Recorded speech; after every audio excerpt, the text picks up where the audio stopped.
Meus irmãos, estamos numa série de reflexões chamada O Eterno Agora. Nós estamos refletindo a respeito do livro de Apocalipse. E nessa segunda parte que eu coloquei para vocês, que nós estamos refletindo, ela fala de Jesus comunicando às suas igrejas. Jesus primeiro se apresenta de uma forma gloriosa, poderosa, incomparável com qualquer outra, e depois dessa aparição de Jesus, ele passa então a escrever as 7 igrejas, a todas as igrejas. E uma das igrejas a qual ele escreve é Esmirna. E da mesma forma que Jesus fala à igreja de Esmirna, ele fala a nós. Da mesma forma que o Eterno alcançou aquela igreja no primeiro século, da mesma forma o Eterno chega até nós agora. E a igreja de Esmirna, ela é muito interessante historicamente, porque tem um bispo, um pastor, uma pessoa muito importante que nasceu na cidade de Esmirna, que pastoreou a igreja de Esmirna, e esse homem se chama Policarpo. Policarpo foi esse líder da igreja na cidade de Esmirna por volta do 2º século. E o que tem de tão interessante para eu citar Policarpo no sermão? Muitas coisas, mas algumas só para nós entendermos. A primeira, Policarpo era discípulo do apóstolo João. Então, esse homem que eu estou citando, ele foi discípulo do apóstolo João, que está escrevendo o livro de Apocalipse. Segundo detalhe, esse homem era conhecido por sua piedade, devoção e honra. E ele foi traído por uma pessoa próxima, que fez com que ele morresse. Terceiro detalhe, quando denunciaram ele para o Império Romano, por não querer acender incensos ao imperador, levaram uma tropa até a casa dele, onde o prenderam, e ele então pediu uma hora, e nessa uma hora, ele colocou em oração. Ele orou dentro desta uma hora. E a partir disso, ele falou para os guardas: estou pronto, me levem. Policarpo é encaminhado então até o Coliseu, e quando ele chega lá, falam para ele: Policarpo, colocamos as fogueiras aqui, tem madeira, estamos com o fogo sendo acendido, e o lugar onde você ficará preso enquanto esse fogo vai esquentando é bem no meio. E você está vendo. Agora você tem uma única opção, Policarpo. Negue a Cristo e adore o imperador, ou morra. Policarpo diz as seguintes palavras, abra aspas: 86 anos eu o tenho servido, e ele não me fez nenhum mal. Como então poderia blasfemar o meu rei e o meu salvador? Vocês podem me ameaçar com uma fogueira que arde durante um período de tempo e depois de um pouco se apaga. Mas vocês ignoram o fogo do castigo eterno que está preparado para os ímpios. Disse então a história que Policarpo foi queimado vivo.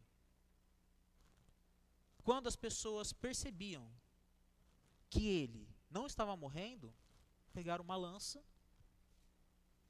e jogaram num homem de 86 anos de idade, que veio a falecer, sendo fiel a Jesus. A grande questão é: nós pensamos o seguinte: Policarpo perdeu. Derrotaram esse homem de Deus.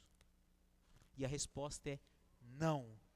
Porque Policarpo, embora morrendo por meio de fogo e de uma lança sendo cravada no seu corpo, ele morreu vitorioso, confiante de que não seria atingido pela segunda morte. Essa segunda morte nós vamos ver novamente no final do livro de Apocalipse. Mas essa segunda morte, ela significa o juízo de Deus sobre todos aqueles que não creem nele. Aparentava que Policarpo havia perdido, mas ele foi o vitorioso.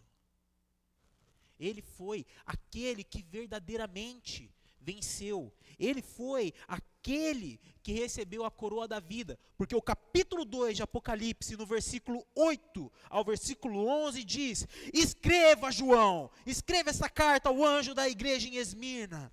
Esta é a mensagem daquele que é o primeiro e o último, que esteve morto, mas agora vive. Conheço suas aflições e sua pobreza, mas você é rico. Sei da blasfêmia dos que se opõem a você. Eles se dizem judeus, mas não são, pois a sinagoga deles pertence a Satanás. Não tenha medo do que está prestes a sofrer. O diabo lançará algum de vocês na prisão, a fim de prová-los, e terão aflições por 10 dias. Mas, se você permanecer fiel, mesmo diante da morte, eu lhe darei a coroa da vida. Quem tem ouvidos para ouvir, ouça o que o Espírito diz às igrejas. Quem for vitorioso não sofrerá o dano da segunda morte. Policarpo, o bispo, o pastor da igreja de Esmirna, anos depois que ela recebeu essa carta, é a pessoa que a história demonstra como vitorioso. Mas Policarpo é apenas um nome que se exaltou, dentre tantos outros que são vitoriosos em Cristo Jesus. Tantos outros que tiveram seus corpos sendo destruídos, apagados, frente à hostilidade da nossa cultura, mas ainda assim, eles venceram. Porque eles não vão ser destruídos pelo fogo da segunda morte. A igreja de Esmirna, como a de Éfeso, é uma igreja que se orgulhava, uma cidade que se orgulhava muito de adorar o imperador. Por quê? Por volta do século 6 antes de Cristo, então meados do ano 500 antes de Jesus, Esmirna era uma cidade linda e simplesmente foi destruída. Virou ruínas durante 300 anos. E por volta dos anos 250, quando Roma, não como império, Roma começava a surgir, uma das primeiras bases que ela fez foi em Esmirna, e ela reviveu a cidade. Uma cidade que estava morta, ressuscitou. E essa cidade que ressuscitou, passou a falar: ressuscitamos graças a Roma. Por isso, prestemos adoração a esse governo maravilhoso. Prestemos adoração ao imperador que nos fez ressuscitar. Uma cidade que tinha todo esse fervor pela cidade de Roma e pelo imperador Domiciano da sua época. E uma cidade que abrigava muitos judeus. Essas duas características da cidade são muito importantes para compreendermos o que essas pessoas estão vivendo. Porque, ora, se vocês prestarem atenção na história de Policarpo, por que ele foi preso? Porque ele não quis acender um incenso ao imperador. Ele não matou. Ele não tentou assassinar ninguém. Ele não roubou. Ele não xingou. Ele só falou: não vou acender um incenso de adoração ao imperador. E isso levou ele à morte. E dentro desse cenário, muito provavelmente o que fez Policarpo ir à morte, e é o mesmo problema que a igreja está enfrentando aqui, é a comunidade judaica. A comunidade judaica do primeiro século, na cidade de Esmirna, eles gozavam do privilégio de não precisar adorar o imperador. Por quê? Os judeus são monoteístas. E quando o Império Romano foi dominando sobre os judeus, eles fizeram um acordo de quê? Vocês, somente vocês que são judeus, estão liberados de não adorar o imperador. E aí, da onde que a nossa fé ela se expande? Do judaísmo. Por isso que é judaico-cristão. Então, o Império Romano olhava para os cristãos do primeiro século e falava: cristão, judeu, mesma coisa, liberados. Só que os judeus começaram a falar: não, eles não são judeus. Eles não pertencem a nós e eles não gozam do direito de não adorar o imperador, por isso vocês têm que perseguir eles. Por isso, Roma tem que matar esses cristãos, porque eles não são fiéis ao imperador. E quando aqui no texto nós lemos que Jesus, aquele que conhece tudo, ele fala: mas eles se dizem judeus, versículo 9, parte B. Eles se dizem judeus, mas não são, pois a sinagoga deles pertence a Satanás. Não tenham medo do que estão prestes a sofrer. O diabo lançará alguns de vocês na prisão, a fim de prová-los, e terão aflição por 10 dias. E aqui a palavra diabo e Satanás é só para não ficar uma fase truncada. Satanás vai perseguir vocês e Satanás vai lançar vocês na prisão. É só para não ficar uma frase repetitiva. Isso é normal. Quando ele menciona diabo e Satanás, ele está fazendo referência direta aos judeus. Por que que Jesus faz essa referência direta, dessa forma dura, à comunidade judaica? Porque a própria comunidade judaica não crê em Deus. Porque eles negaram a Cristo, e Cristo é o Deus encarnado. E por isso Jesus fala, eles acham que eles são uma sinagoga de Deus, mas não são, eles são uma sinagoga do diabo. E por isso, eles perseguirão vocês.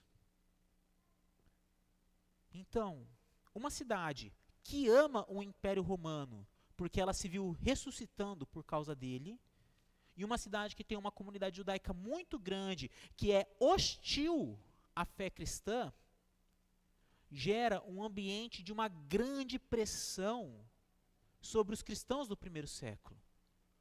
Por quê? Porque eles não sabiam o que poderia acontecer com eles a qualquer momento. E é por isso que o texto, conforme João vai nos escrevendo aquilo que Jesus foi falando, é que eles iriam sofrer. Eles estavam sofrendo, iriam sofrer, iriam continuar sofrendo. Porém, Deus estava conhecendo tudo o que estava passando com eles, e Deus passa a falar a essa igreja como ela pode lidar em meio ao sofrimento. Semana passada, eu falei com vocês a respeito da igreja de Éfeso. E eu considerei que eu não expus muito bem o texto, não no sentido de conteúdo, mas no sentido de clareza. Trazendo uma síntese para vocês do que eu falei na semana passada sobre a igreja de Éfeso, foi a respeito de que é sobre perseverança contra a sedução da cultura e o não abandono do amor a Deus. Aquilo que Jesus fala para a igreja de Éfeso é: persevere, mesmo a cultura sendo seduzente, e não abandone o amor que você tem por Deus. E aquilo que Jesus ele passa a dizer à igreja de Esmirna, e que nós vamos ver com mais detalhes hoje, é: persevere na fé em meio às hostilidades. Não! Persevere na fé em meio às hostilidades, pois você dará a coroa da vida. Aquilo que Jesus diz para Éfeso é: persevere em não ser seduzido pela cultura. E para Esmirna é: persevere, mesmo em meio as aflições da vida. E é sobre isso que eu quero falar com vocês hoje. Do eterno agora, a igreja de Esmina, perseverando em meio às aflições da vida. Primeiro detalhe, para nós compreendermos o que Jesus ele quer nos dizer a essa igreja e a cada um de nós. Observe o que ele fala logo no versículo 9. Logo no versículo 9. Conheço. Ponto. Conheço. É uma palavra sutil, uma palavra simples, uma palavra que muitas vezes nós podemos ignorar, mas uma palavra profunda e que muda tudo para cada um de nós, para a igreja de Esmirna. Conheço. Quando Jesus ele menciona para a igreja que ele conhece, ele está querendo dizer a respeito da grandiosidade dele ser Deus, do poder dele ser Deus, da magnitude dele ser Deus Pai, dele ser Deus Todo-Poderoso, junto com o Pai e com o Espírito Santo. Se você for no versículo 8, ele está falando quem que ele é. Eu sou o primeiro e o último. Fazendo uma simbologia com o capítulo 1, onde eu sou o alfa e o ômega. O Deus Pai, ele traz para si no primeiro capítulo, eu sou o alfa e eu sou o ômega. E aquilo que Jesus está fazendo aqui é falando, eu sou o primeiro e eu sou o último. Eu sou um com o Deus Todo-Poderoso. Eu sou um com o Deus Todo-Criador. E eu conheço.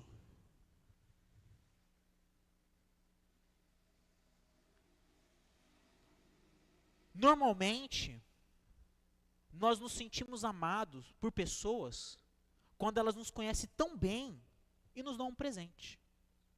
Pode ser um bombom. Mas se você conhece uma pessoa e chega com o bombom que ela ama, a pessoa vai ficar caída de gratidão. E é uma coisa tão boba. Mas você ouvir de Deus Todo-Poderoso, o Deus Criador de tudo, o Deus que sustenta toda a existência, e que se Ele quisesse fazer isso, Ele acabava com todos nós. Esse Deus Todo-Poderoso falar, conheço, é algo extremamente profundo, principalmente para quem sofre. Principalmente quando nós sofremos e não sabemos o porquê de estarmos sofrendo ou quando nós vamos sofrer. Tem alguém falando para nós, eu conheço. É impactante. E por que é impactante? Porque esse Deus que fala, conheço, é o mesmo Deus do Salmo 121, onde cita os 3 atributos de Deus a respeito da sua onipresença, onipotência e onisciência. De um Deus que está ciente de tudo, de um Deus que é poderoso sobre tudo, e de um Deus que está presente em tudo. No Salmo 121 é falado isso, mas no capítulo 1, quando começa o livro de Apocalipse, é falado sobre essas 3 características de Deus. Um Deus todo-poderoso, um Deus que tem seus 7 espíritos espalhados por toda a terra, e um Deus que anda no meio da sua igreja. Quando a igreja de Esmirna escuta, conheço, não é qualquer coisa. Não é uma palavra genérica, mas é uma palavra profunda. É uma palavra da qual nós nem sequer conseguimos muitas vezes perceber. Mas, perceba, vocês lembram a única coisa que Policarpo pediu para fazer antes de ser entregue? Uma única coisa. Era orar durante 1 hora. Por que orar? Eu vou morrer. Está aqui na minha frente, eu vou morrer. Por que eu tenho que orar? Eu já sei o meu destino. Orar porque Deus me conhece. Deus conhece tudo o que eu estou falando. Deus conhece todos os meus sentimentos. Deus conhece tudo o que eu estou passando. E por isso eu converso com o meu Deus. Porque apesar do sofrimento estar na minha frente, a dor está na minha cara, o meu futuro está muito claro que eu vou morrer, eu pertenço a um Deus que conhece. E Ele escuta a minha oração. Quando nós sofremos, uma das coisas que nós temos mais dificuldade de fazer é orar. Orar verdadeiramente. E para aqueles que sofrem, a igreja que não sabe quando eles iriam ser denunciados pelos judeus, quando que o Império Romano ia bater e levar eles para morrer, para uma igreja que tem toda essa incerteza, Jesus fala: eu te conheço. Na noite mais escura, na angústia mais profunda, eu te conheço. E esse Jesus que conhece é o Jesus que conhece a situação. E qual que era a situação da igreja de Esmirna? 3. Se vocês olharem no capítulo 2, ele vai falar que eu conheço as suas aflições. Eu conheço a sua pobreza. Mas você é rica. Eu conheço as blasfêmias daqueles que se dizem sinagoga de Deus, mas pertencem à sinagoga do diabo. Jesus conhece a situação da sua igreja. Esse Deus Todo-Poderoso, além dele conhecer, ele conhece a nossa situação. Ele conhece a situação da igreja de Esmirna.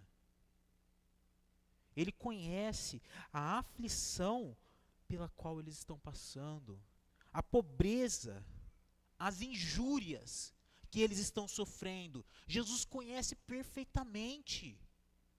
Isso não passa despercebido diante do nosso Senhor. E compreender isso é muito profundo. Por quê? Jesus, essa e apenas mais uma igreja, são as únicas igrejas que Jesus não faz nenhuma crítica. De 7, apenas 2. E as 2 são as igrejas que sofrem. E Jesus fala: eu não tenho nada a declarar contra você, mas eu conheço sua aflição. Por que eles estavam sofrendo? Por que eles estavam passando por aflição?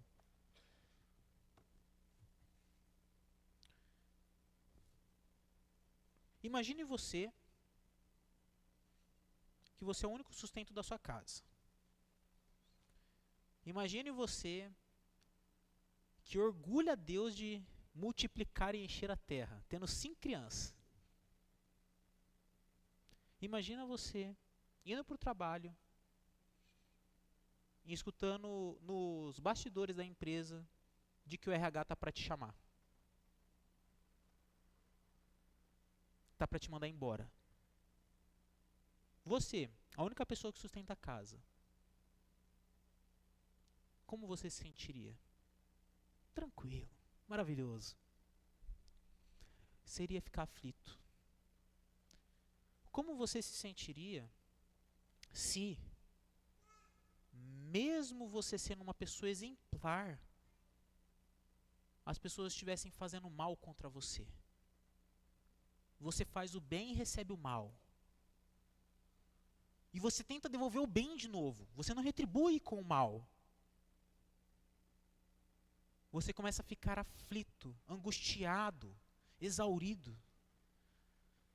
E agora soma-se a isso a incerteza do que acontecerá com você amanhã.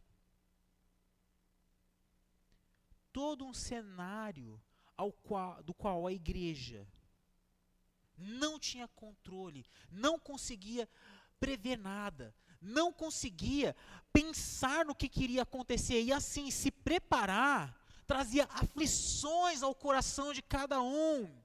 E essas aflições, elas estavam interligadas com a pobreza.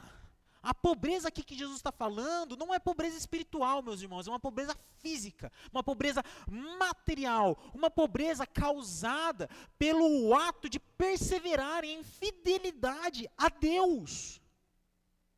Eles foram fiéis a Jesus ao ponto de não adorarem o imperador, que eles começaram a ser boicotados com trabalho, com sustento, com todas as coisas que eles precisavam para sustentar a sua família, para sobreviverem. Eles estavam aflitos, porque eles não sabiam se eles iam sair na rua, e alguém ia chegar e pegar eles e levar eles embora, para nunca mais voltar.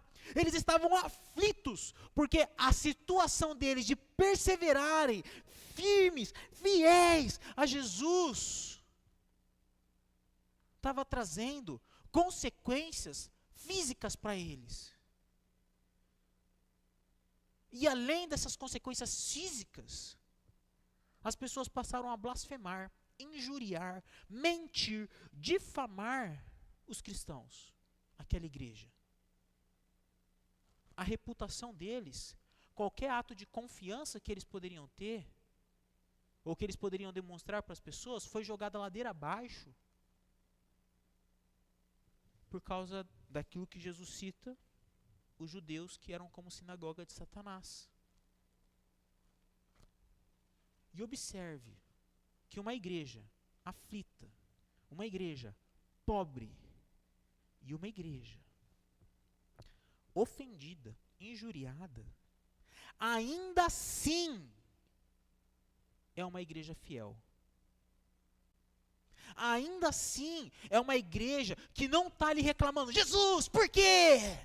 Por que eu estou sofrendo, Jesus? Por que eu estou passando fome, Jesus? Em nenhum momento Jesus faz uma reclamação sobre essa igreja. Em nenhum momento eles estão largando o jogo. Em nenhum momento eles estão falando: agora para mim já chega. Não, eles estão firmes. E Jesus conhece essa firmeza deles. É por isso que Jesus fala: vocês são pobres, mas ricos espiritualmente. Vocês são pobres materialmente por serem fiéis a mim, mas a fidelidade de vocês tem conduzido a riquezas espirituais jamais imaginadas por ninguém. Vocês são pobres, vocês são aflitos, vocês são injuriados, mas eu conheço vocês e percebo que vocês são verdadeiramente ricos. Por quê? Porque a fé da igreja de Esmirna não é pautada na situação, mas é pautada em Deus. É uma igreja que, mesmo em meio às dificuldades que enfrentava, a fé dela estava ancorada em Jesus e não na situação. E foi isso que motivou Policarpo a falar: tá bom, me prenda. É isso que motivou muitos irmãos e irmãs naquela igreja e do primeiro século a aceitarem a morte. Por quê? Porque os olhos deles não estavam na situação, mas estavam naquele que é o primeiro e o último, morreu e ressuscitou, aquele que conhece, aquele que é o Todo-Poderoso.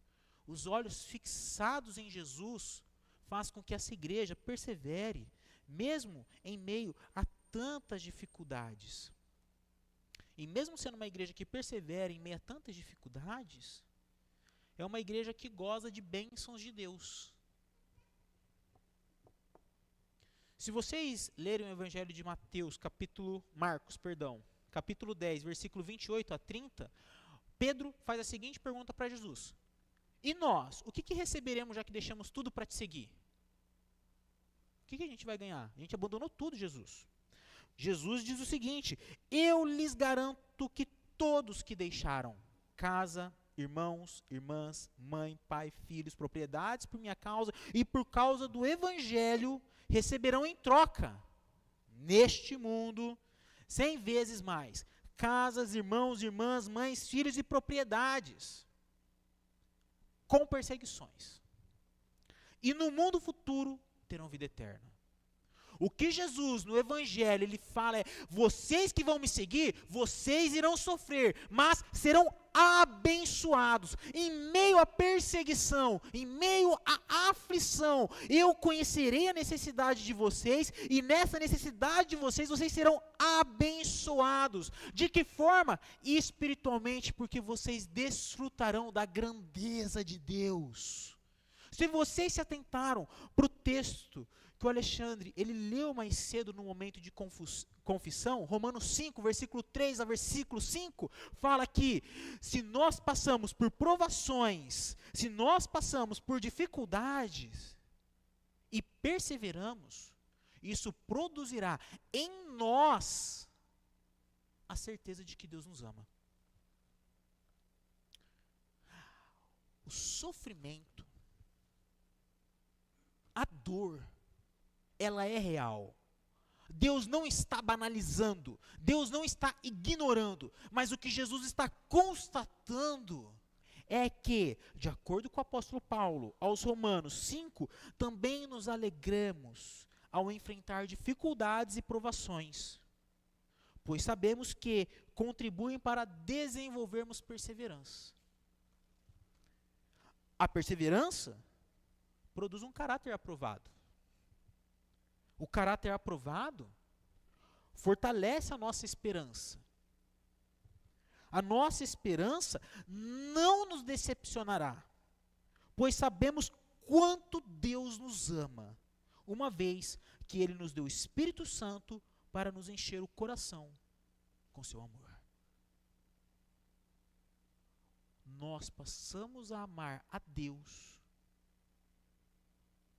paradoxalmente quando nós sofremos.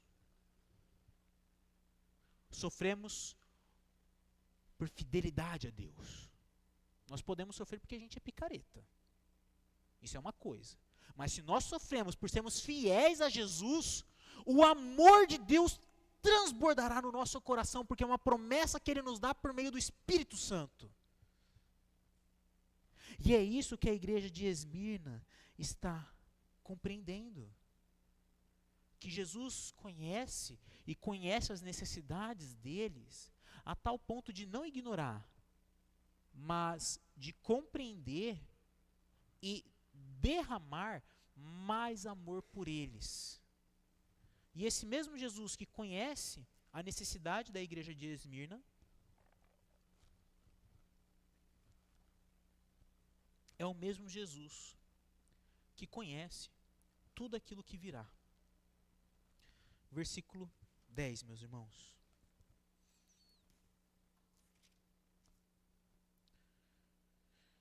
Não tenham medo do que está prestes a sofrer.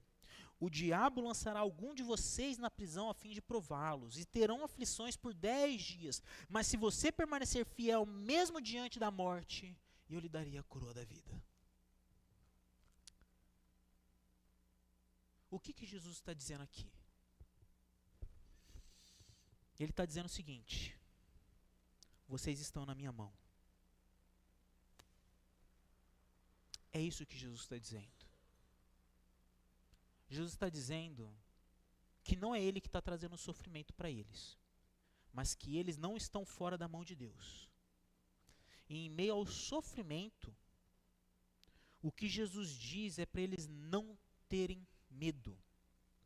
Não terem medo. Porque Jesus conhece o que eles estão passando. E Jesus está verbalizando para eles essa verdade, meus irmãos. Se vocês olharem ali, ele fala, eles serão lançados na prisão durante 10 dias, onde passaram por aflições.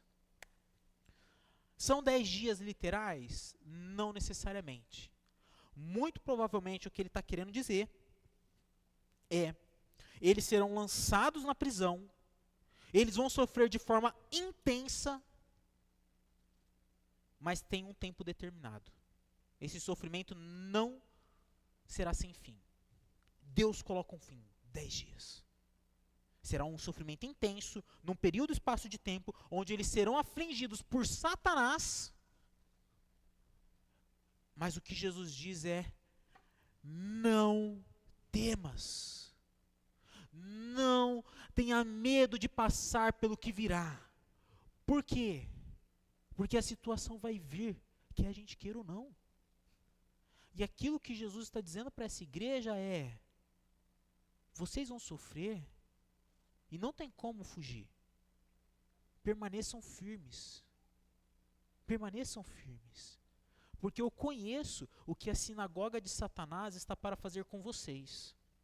Eu conheço o sofrimento que vocês vão sofrer lá na frente. Vocês ainda não sofreram, mas eu conheço o que vocês vão sofrer. Eu sei o quão difícil será. Eu sei o quão doloroso será. Mas é por isso que Jesus fala: não tenham medo. Não tenham medo daqueles que podem matar o corpo, mas não podem destruir a sua alma.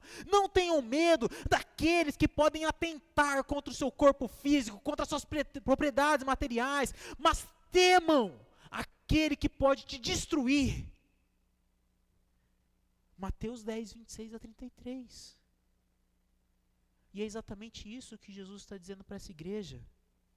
Ele fala: infelizmente vocês vão sofrer, vai ser intenso, mas não tenham medo, porque embora eles tirem a vida de vocês, eles vão sofrer o dano da segunda morte, e vocês não vão sofrer. Vocês herdarão a coroa da vida, vocês herdarão a coroa do vitorioso, daquele que vence, daquele que é vitorioso sobre uma prova. Se vocês perseverarem em meio às aflições, o próprio Cristo lhes dará uma coroa da vida. Ele lhe dará uma coroa daquele que ganha uma medalha, daquele que ganha a corrida, daquele que persevera até o fim da caminhada da fé, aquele que se mantém fiel até a morte, morte de cruz, aquele que se sustenta olhando para Jesus e não para a situação. Para essa pessoa que está diante da morte, fala: podem me matar, porque vocês vão matar esse meu corpo que em breve parará de doer, mas vocês que são ímpios sofrerão o fogo da segunda morte. Aquilo que Jesus está dizendo para a igreja dele é: eu conheço as suas aflições, eu conheço que vocês ainda vão sofrer mais, mas perseverem, mantenham-se firmes, porque aquele que perseverar ganhará a coroa da vida. Deus, embora Ele permita certos sofrimentos, meus irmãos, Paulo, 1 Coríntios capítulo 10, fala que Deus só permite sofrimentos que nós conseguimos suportar. E Ele faz isso porque Ele é fiel. Ele é fiel e Ele só permite o sofrimento vir na medida que nós conseguimos perseverar frente a esse desafio. E todos nós que perseverarmos diante do desafio, das aflições, herdaremos a coroa da vida. Herdaremos aquilo que Deus nos promete. E é interessante porque ele termina o texto falando que ao vitorioso. Ao vitorioso. Quem for vitorioso não sofrerá o dano da segunda morte. E a grande questão, meus irmãos e minhas irmãs, é que nós, por nossas próprias forças, não somos vitoriosos. Por mais bem intencionados, por mais fortes, resilientes que nós não somos vitoriosos aos olhos das Escrituras. Por quê? Porque em meio às aflições, o nosso coração que é enganoso, ele blasfema contra Deus. Ele murmura contra o Senhor. Ele não confia de que Deus de fato conhece as nossas aflições. E por causa disso, nós não somos vitoriosos. Mas a Bíblia fala de um que é verdadeiramente vitorioso, que é Jesus Cristo, o nosso Senhor. Jesus, a vitória dele não é quando ele retornar. Não é quando ele retornar. A vitória de Cristo foi naquela cruz do Calvário, quando ele sofreu o dano da morte em nosso lugar, quando ele foi posto à prova, ele sofreu aflições, ele foi desprezado, ele foi humilhado, ele foi largado nu naquela cruz, naquele momento, naquela cruz, sendo humilhado diante de todos, ao morrer. Ele foi o vitorioso, porque naquela cruz, na humilhação que Cristo obteve, foi onde ele derrotou Satanás, foi onde ele derrotou o pecado, foi onde ele derrotou as hostes malignas, as potestades do espírito e do ar, de acordo com Paulo aos Efésios. Foi onde Cristo destruiu toda a obra do mal, onde Cristo colocou de uma vez por todas o fim na morte, na cruz de Cristo. Ele foi o vitorioso. Na ressurreição de Cristo, ao ver o Cristo glorioso resplandecendo diante dos discípulos, ali nós vemos o verdadeiro vitorioso. E aquele que venceu é o que fala a igreja de Esmirna. Aquele que verdadeiramente venceu é o que fala para cada um de nós que passamos por aflições. Aquele que verdadeiramente venceu e que está exaltado entre Deus o Pai Todo-Poderoso, ele fala para cada um de nós: vocês não conseguem ser vitoriosos, mas se vocês crerem em mim, se vocês depositarem a sua fé em mim, vocês serão vitoriosos junto comigo. Não por causa daquilo que vocês fazem, daquilo que vocês fizeram, mas por causa daquilo que eu fiz. E é por isso que Jesus se apresenta a essa igreja e fala: persevere, porque Ele é o vitorioso, e para todos nós que perseverarmos, Ele nos dará a coroa da vida. Que a gente não tema, meus irmãos, aqueles que podem fazer qualquer mal ao nosso corpo, aos nossos bens materiais, porque Cristo é o vitorioso. Ainda que as pessoas tentem por um breve período de tempo nos afligir, nós sabemos, porque estamos com os olhos fixos, quem está no governo da história, quem está no controle de tudo, e quem conhece. Ele conhece cada um de nós. Ele conhece porque Ele venceu. Ele conhece porque Ele se apresenta para a gente: eu sou o primeiro e o último. Eu sou aquele que morri, mas estou vivo. E eu sou aquele que te dá a coroa da vida. Aquilo que Deus fala do eterno agora para a igreja de Esmirna e para cada um de nós é: persevere em meio às aflições. Não está fácil? Com toda certeza não. Mas Cristo venceu. E se a nossa fé estiver ancorada nele, nós também venceremos. Como nós podemos viver à luz dessa realidade? Primeiro, meus irmãos, passem pelo sofrimento da forma correta. Passem pelo sofrimento da forma correta.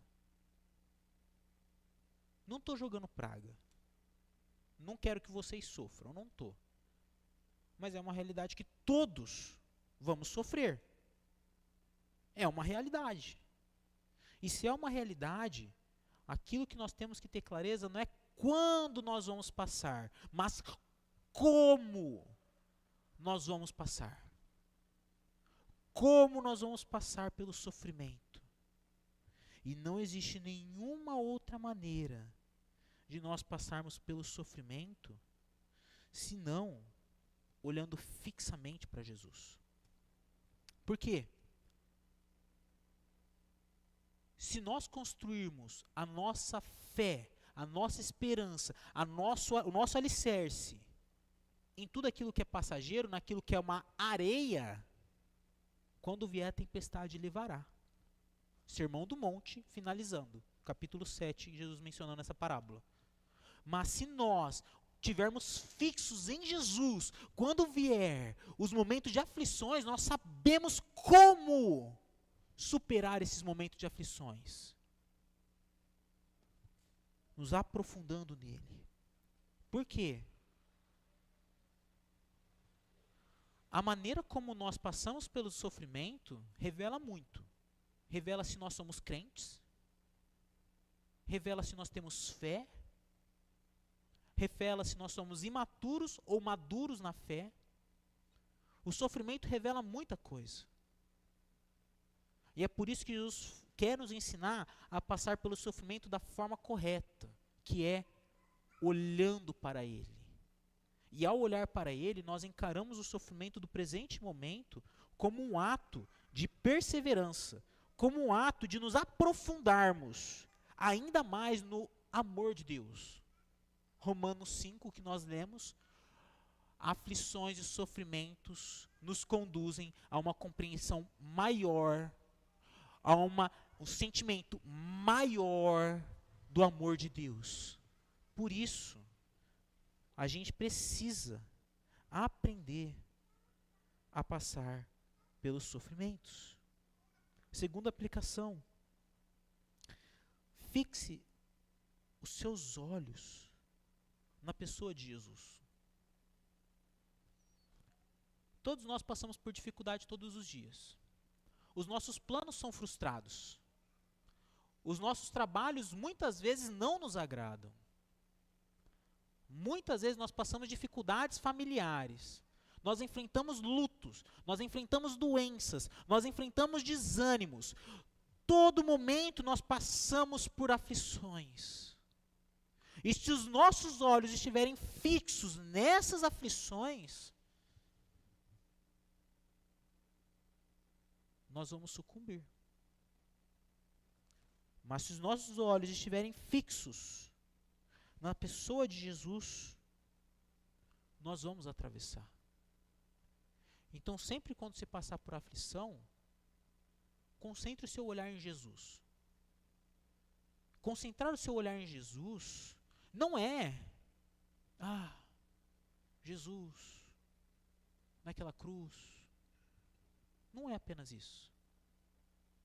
Fixar os seus olhos em Jesus é olhar para aquela cruz, por Jesus que estava sendo escarnecido, sofrendo, humilhado. Mas ao mesmo tempo, o Jesus que venceu aquela morte, que venceu todo o escárnio, e que é glorioso, e que fala, eu te sustento. É para esse Jesus. É para um Jesus que, de acordo com o autor aos Hebreus, sabe sobre cada um dos nossos sofrimentos, e Ele intercede por nós, Ele se compadece de nós, porque Ele sofreu também. Se na vida, quando nós passamos por aflições, nós passamos por dificuldades, a gente procura alguém mais experiente para tentar nos ajudar a passar, por que que no momento de aflições nós não olhamos para o Deus encarnado que sofreu todo tipo de aflição e que Ele verdadeiramente pode nos fazer passar pelo sofrimento? Fixe os seus olhos em Jesus. E última aplicação, meus irmãos. Se Jesus venceu, tudo ficará bem. Se Jesus venceu, tudo ficará bem. Porque a nossa vitória depende da vitória dele. Se Jesus venceu a morte, e ele venceu, tudo ficará muito bem. Se Jesus venceu todas as potestades do mal, e ele venceu, tudo ficará bem. Se Jesus venceu a humilhação e toda a dor, e ele venceu, tudo ficará bem. A nossa dor, o nosso sofrimento é por enquanto, mas Cristo é eterno. E se Ele passou por tudo isso e venceu, e nós podemos olhar para Ele e saber que Ele venceu, então tudo ficará bem. Porque no fim das contas, o que nos resta é fixar a nossa esperança naquele que ressuscitou. E Ele ressuscitou mostrando que ficou tudo bem. Então, cada um de nós ficará bem também. Vamos cantar a esse Deus grande.